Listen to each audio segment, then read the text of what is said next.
नमस्कार दोस्तों, ज्योतिष का सफर में नरेश गांधी का सादर प्रणाम। ये हमारा 301वां एपिसोड है जिसका नाम है वैवाहिक जीवन और आपकी कुंडली। जी हाँ दोस्तों, शादी करना एक बात है और शादी करके सुखी होना ये दूसरी बात है। कुंडली में सप्तम स्थान पति पत्नी का है। यह स्थान नैतिक और अनैतिक दोनों संबंधों का है। हमारे शास्त्रों में 4 पुरुषार्थ दर्शाए गए हैं: धर्म, अर्थ, काम और मोक्ष। इनमें से काम सप्तम स्थान से संबंध रखता है। आज हम शादी के पहलू पर विचार करेंगे, क्योंकि आजकल देखा गया है कि पहले की तरह युवक युवती शादियां तो करते हैं, लेकिन शादियां कम ही सफल हो पाती है। और इसका कारण शायद यही है कि युवक युवतियों के विचारधारा में परिवर्तन आ जाना, और परिवर्तन संसार का नियम है। आज के युवक युवतियां पढ़े लिखे, ग्रेजुएट और टैलेंटेड होते हैं। वह लग्जरियस लाइफस्टाइल जीना चाहते हैं, जिसमें धन हो, वैभव हो, गाड़ी हो, बंगला हो।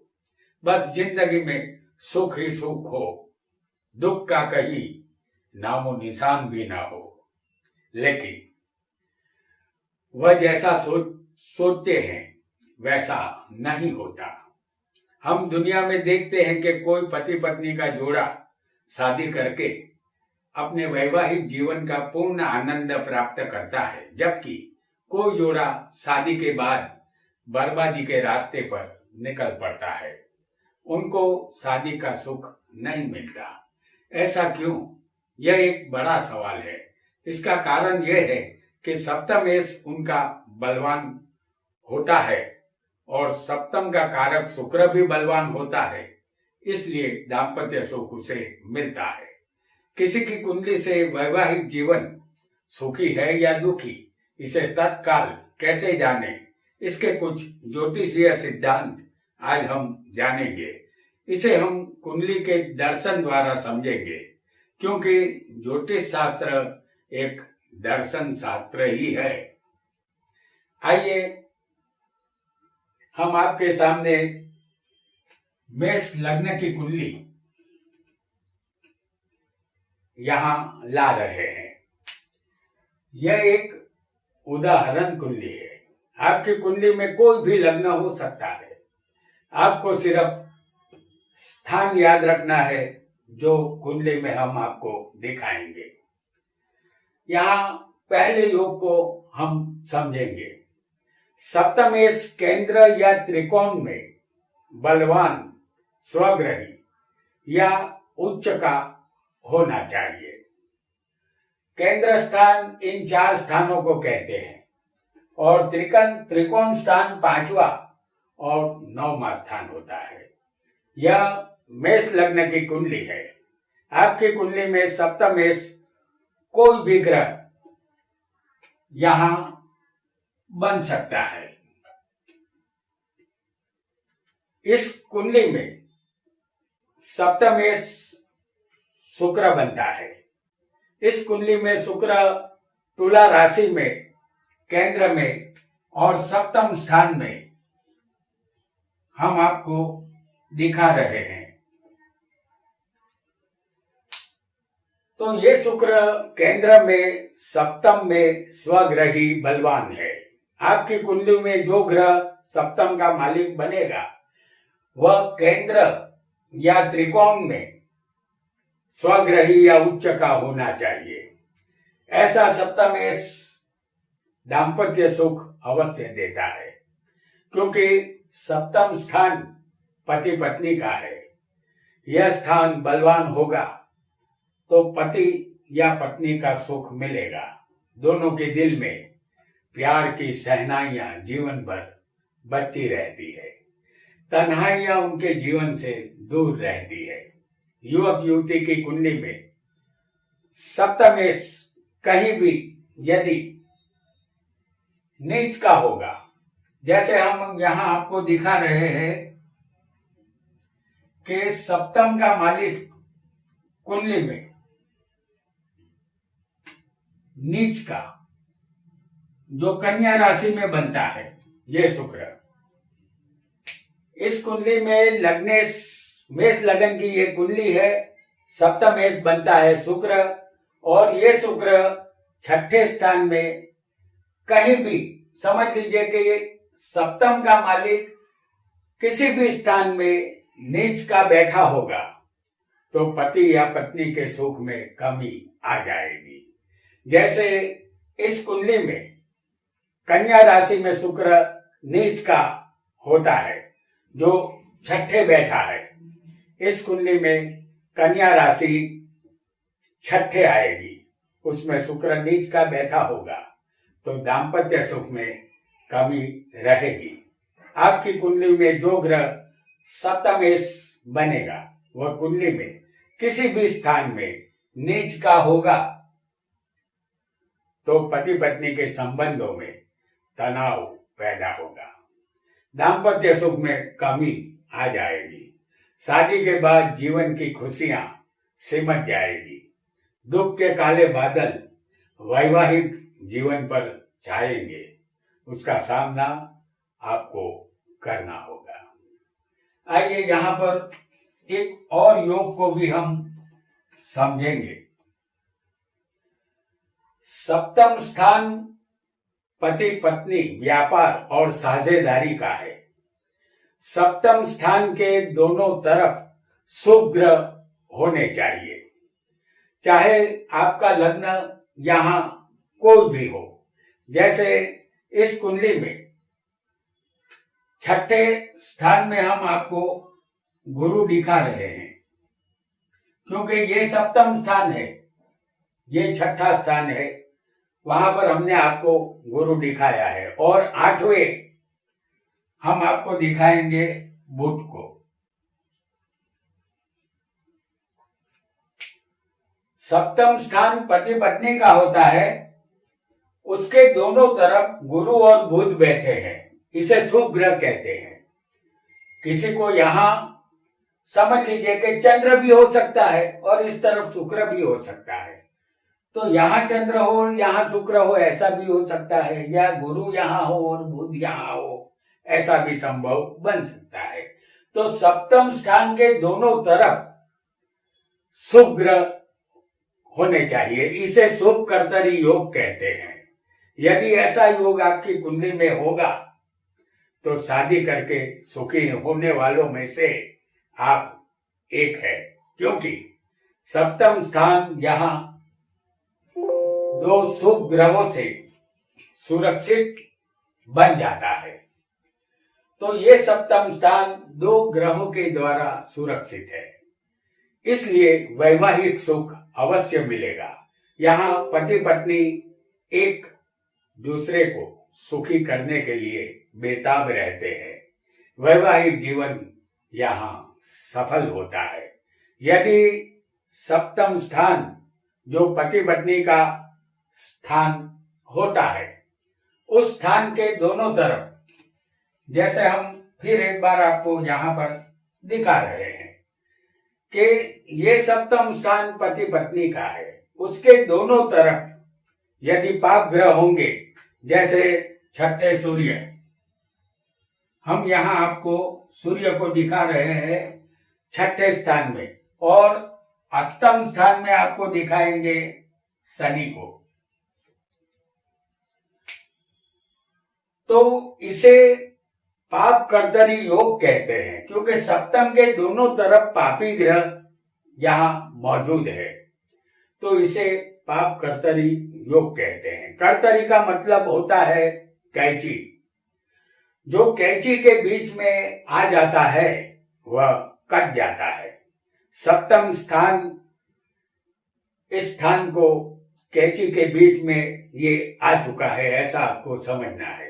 तो जो भी स्थान कैंची के बीच में आएगा वो कट जाएगा, तो पति पत्नी के सुख में यहाँ कमी हो जाएगी, वैवाहिक सुख नहीं मिल पाएगा। तो सप्तम स्थान पाप कर्तरी योग में फंसा नहीं होना चाहिए, अन्यथा पति पत्नी में अनबन के प्रसंग बनते रहेंगे, सुख में कमी रहेगी। कैंची हमेशा काटने का काम ही करती है, जोड़ने का नहीं। तो यहाँ पति पत्नी को समझदारी से काम लेना होगा और हर संभव प्रयास अपने वैवाहिक जीवन को सुखी करने के लिए करना होगा। आइए एक और योग को भी यहाँ हम समझेंगे। आपका सप्तमेश यानी 7वें स्थान का मालिक कहीं भी बैठा हो कुंडली में, आपका सप्तमेश कहीं भी बैठा हो, वह शुभ कर्तरी योग में होना चाहिए। जैसे इस कुंडली में हम आपके सामने मेष लग्न की कुंडली ला रहे हैं, तो आपका सप्तमेश इस कुंडली में शुक्र है, जो हम आपको दिखाएंगे 10वें स्थान में।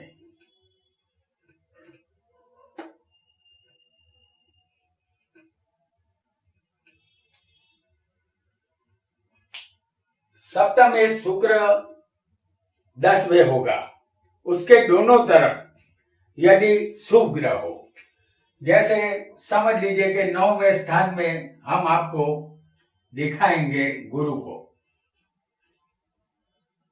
और 11वें स्थान में हम आपको दिखाएंगे चंद्र को।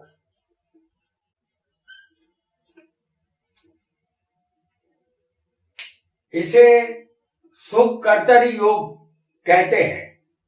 यहां सप्तमेश बिल्कुल सेफ है और सुरक्षित भी हो गया है। युवक हो या युवती, ऐसा योग वैवाहिक जीवन को सुखी रखता है। पति पत्नी एक दूसरे पर अपनी जान न्यौछावर करते हैं। जीवन की गाड़ी सुखरूप यहाँ चलती रहती है। यहाँ पति पत्नी एक दूसरे के लिए ही जन्मे हैं, ऐसा एहसास उन्हें होता है। यदि किसी की कुंडली में सप्तमेश जहां बैठा हो, उसके दोनों तरफ, जैसे हम आपको यहां पर दिखाएंगे, किसी की कुंडली में सप्तमेश जहां बैठा हो, उसके दोनों तरफ पाप ग्रह बैठे हो। जैसे इस कुंडली में सप्तमेश कौन है? शुक्र है, जो हम आपको फिर एक बार 10वें स्थान में दिखाएंगे।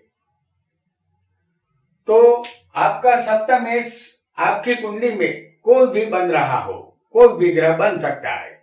यहाँ इस कुंडली में सप्तमेश शुक्र है, उसके दोनों तरफ यहाँ 9वें स्थान में शनि होगा, जो धनु राशि का होगा, और 11वें यहां आएंगे सूर्य,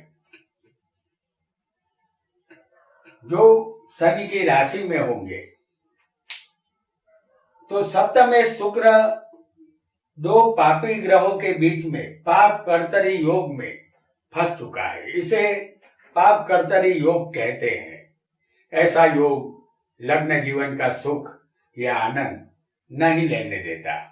शादी करके सुखी होने का सपना यहाँ टूट जाता है, और हर सपना एक कांच का सपना होता है जो टूटता है और बिखर जाता है। आइए एक और योग को भी यहाँ पर हम समझेंगे। सप्तम स्थान या लग्न में शुभ ग्रह बैठे होंगे तो युवक युवती शादी करके सुखी होते हैं। उनका जीवन एक सुहाना सफर बन जाता है। शादी के बाद उनका जीवन बदल जाता है।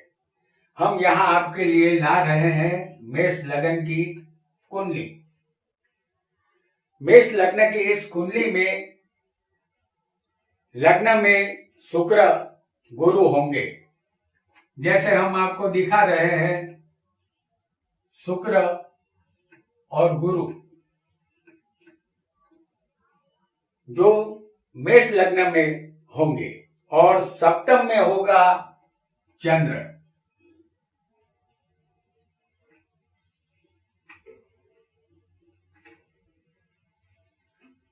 यहां दो शुभ ग्रह गुरु और शुक्र की युति हमने दिखाई है।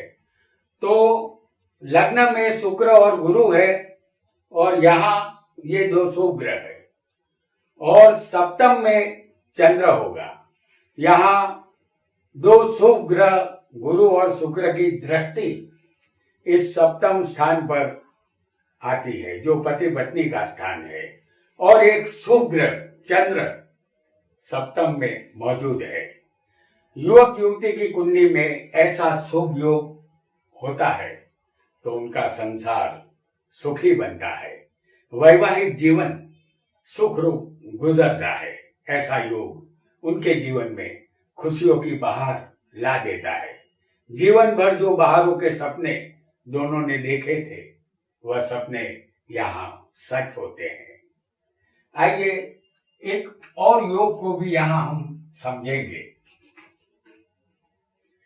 युवक युवती की कुंडली में कोई भी लग्न हो, यहाँ फिर एक बार हम मेष लग्न की कुंडली प्रस्तुत करेंगे। मेष लग्न की ये कुंडली है। सप्तम में शनि राहु और सूर्य। जैसे मेष लग्न की इस कुंडली में सप्तम में होंगे शनि राहु और सूर्य।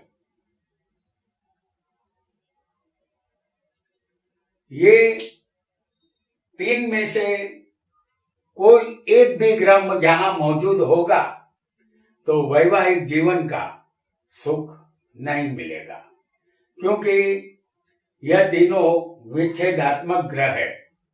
यह सप्तम स्थान में बैठे हो या सप्तम स्थान को देखते हो तो फल बुरा ही मिलेगा। यह उस स्थान से अलग करने का काम ही करेंगे। पति पत्नी चाहकर भी एक दूसरे के साथ नहीं रह पाते। और यदि कुंडली में सप्तमेश नीच का होगा, जैसे हम आपको बता दें कि इस कुंडली में सप्तमेश कौन है? शुक्र है। और ये नीच का किस राशि में बनेगा? कन्या राशि में। तो तीन पापी ग्रह सप्तम स्थान में बैठे हैं और सप्तमेश खुद नीच का बैठा है छठे। तो सप्तमेश यहां शुक्र है जो कन्या में छठे नीच का है। तो फिर खुदा खैर करे, यहां सप्तमेश नीच का और सप्तम स्थान पाप पीड़ित पति पत्नी यहां सुख की तलाश करते हैं, लेकिन सुख उन्हें कहीं भी नहीं मिलता। वैवाहिक जीवन दुखी ही रहेगा, ऐसा यकीनन मानना होगा। आइए एक और योग को भी यहां पर हम समझेंगे। यदि लग्न में और सप्तम में किसी भी एक स्थान में युवक या युवती की कुंडली में सूर्य होगा, जैसे हम आपको दिखा रहे हैं सूर्य को,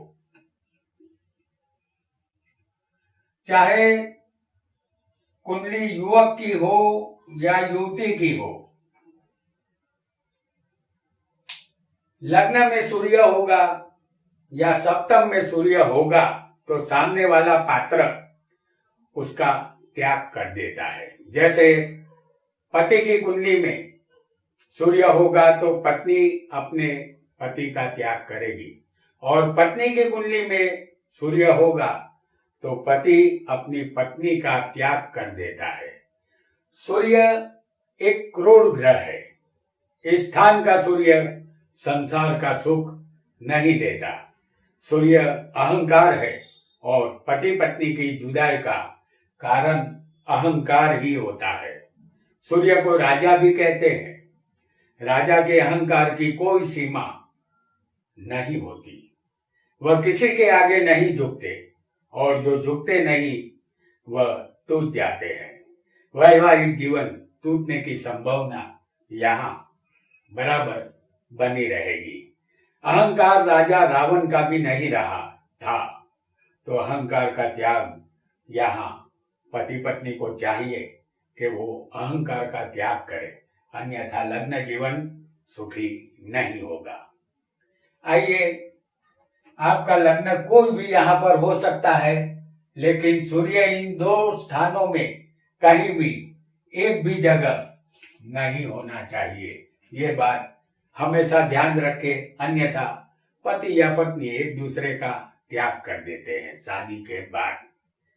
यहाँ एक और योग को भी हम समझेंगे, और इसके लिए हम ला रहे हैं वृषभ लग्न की कुंडली, जहां सप्तमेश बनेगा मंगल।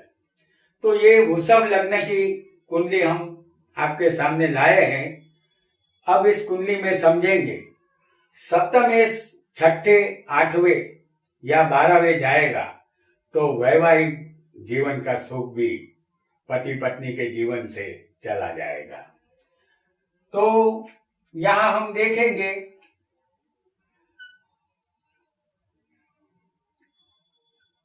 छठे का मालिक बनेगा शुक्र, 8वें का मालिक होगा गुरु, और 12वें का मालिक यहां मंगल बनता है। तो सप्तमेश छठे, 8वें या 12वें जाएगा तो वैवाहिक जीवन का सुख यहां नहीं मिलेगा। तो सप्तमेश कौन है? मंगल है।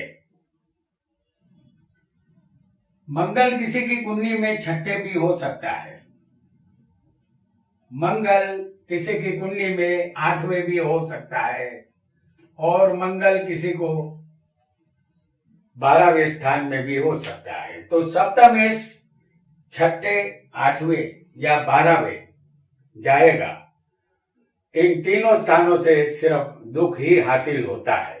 इस कुंडली में सप्तमेश मंगल है, जो छठे, 8वें या 12वें किसी भी एक स्थान में जातक की कुंडली में हो सकता है। आपका सप्तमेश कोई और ग्रह भी बन सकता है, और आपको वह ग्रह समझना है।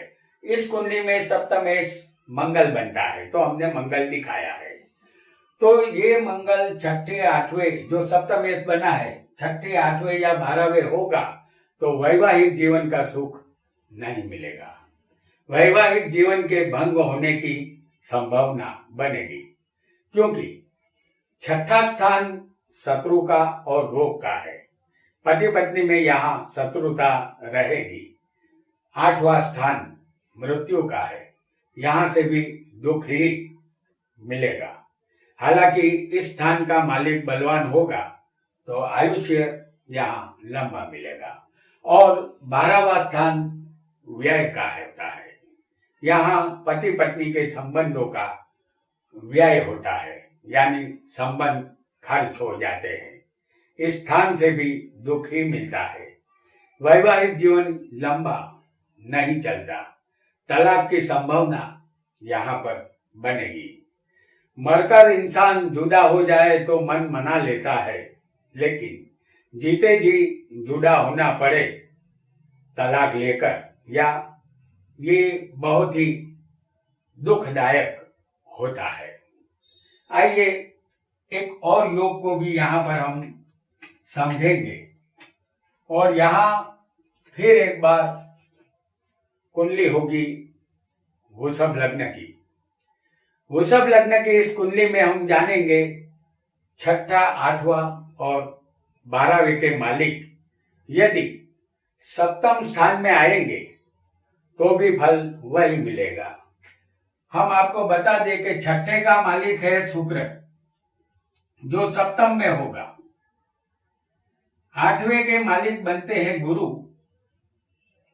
वो भी सप्तम में आ जाएंगे, और 12वें के मालिक बनते हैं मंगल, वो भी सप्तम में ही आएंगे।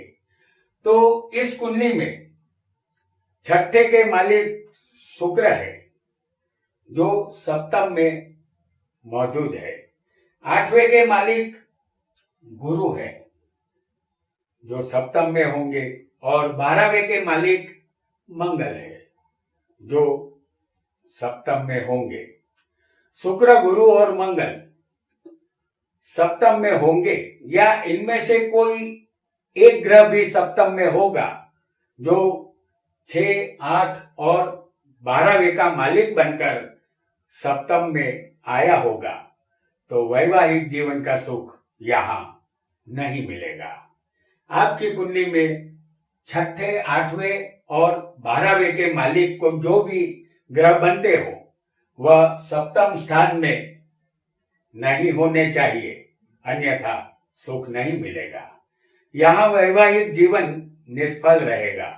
सुख की कल्पना सिर्फ कल्पना ही रहेगी। तलाक की तरफ पति पत्नी आगे बढ़ेंगे, ऐसा हमें समझना होगा, क्योंकि 6ठा, 8वां और 12वें स्थान से सिर्फ दुख ही मिलता है, और दुख स्थान के मालिक जब पति पत्नी के स्थान में आएंगे तो अपने साथ सिर्फ दुख ही लाएंगे। वैवाहिक जीवन का सुख ये नहीं लाएंगे। ठीक इसी तरह जिस तरह कागज के फूल रंग ले आते हैं, रूप ले आते हैं, लेकिन खुशबू नहीं ला सकते, पति पत्नी का वैवाहिक जीवन कागज के फूल जैसा होता है जिसमें कोई खुशबू नहीं होती, लेकिन यह फूल खूबसूरत अवश्य होता है। तो दोस्तों, आज हमने वैवाहिक जीवन हमारी कुंडली में कैसा रहेगा ये जाना। आज इतना ही। आपका बहुत बहुत धन्यवाद।